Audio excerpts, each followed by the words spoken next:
నా వయసులో యేసయ్యా నువ్వు ఎలాగున్నావో నేను అలాగూ బ్రతకాలని ఉందయ్యా అన్న వాళ్ళు ఎవరినంటే చేసి చూపించారు. చూసారా?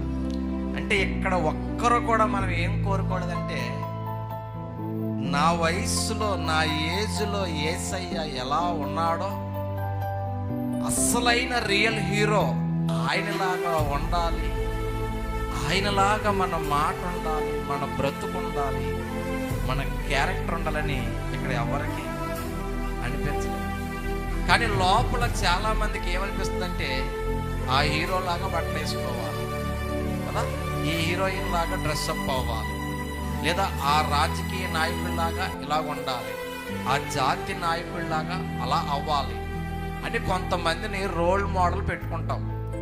మీ రోల్ మోడల్ ఎవరో అని అడిగితే కొంతమంది పేర్లు మనసులోకి వస్తాయి. మీరు చెప్పినా చెప్పకపోయినా. అవునంటారా కాదంటారా? మీరు చెప్పండి, సే ఎస్ ఆర్ నో. మీకు ఎవరిలాగా ఉండాలనిపిస్తుందంటే ఏం చెప్తారు? హీరోయిన్ పేర్లు చెప్తారు, అవునా?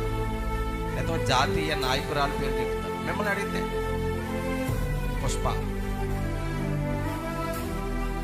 కానీ ఒక్క మాట, నువ్వే వయస్సులో ఉన్నవాడివైనా మనం ఒక్క వ్యక్తిలాగా నడవాలి. ఎవరు తెలుసా అయినా? యేసు. ఎవరిలాగా ఉండాలి మనం? ప్రతిరోజు ప్రార్థన చేసుకోండి. ఏ ప్రార్థన? నా వయస్సులో ఉన్నప్పుడు నాతో చెప్పండి అందరూ, యేసయ్యా, మీ మీ గుండెల మీద చేసుకోండి, లేదా రెండు చేతులు జోడించండి. ఒక నిమిషం ప్రార్థన అనుకుందాం. రెండు చేతులు జోడించండి.